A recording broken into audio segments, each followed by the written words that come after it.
കുഴിമണ്ണ ഗ്രാമപഞ്ചായത്ത് ആയുഷ് വയോജന medical camp സംഘടിപ്പിച്ചു. സെപ്റ്റംബർ 10 ചൊവ്വാഴ്ച കുഴിയമ്പറമ്പ് KK ഓഡിറ്റോറിയത്തിൽ വെച്ച് നടത്തിയ ക്യാമ്പ് കുഴിമണ്ണ ഗ്രാമപഞ്ചായത്ത് പ്രസിഡന്റ് ശ്രീമതി രജനി ടീച്ചർ ഉദ്ഘാടനം ചെയ്തു.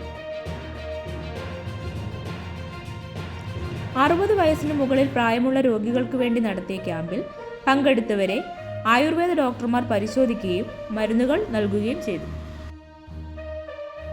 കുഴിമണ്ണ ഗ്രാമപഞ്ചായത്ത് വൈസ് പ്രസിഡന്റ് ബാബു ആനത്താനത്തിന്റെ അധ്യക്ഷതയിൽ നടന്ന ഉദ്ഘാടന ചടങ്ങിൽ ഗ്രാമപഞ്ചായത്ത് ഭരണസമിതി അംഗങ്ങളും ആയുർവേദ ഡോക്ടർമാരും പങ്കെടുത്തു. ഉദ്ഘാടന ചടങ്ങിൽ വെച്ച് PC മൊയ്തീൻകുട്ടി മാസ്റ്ററെ ആദരിച്ചു.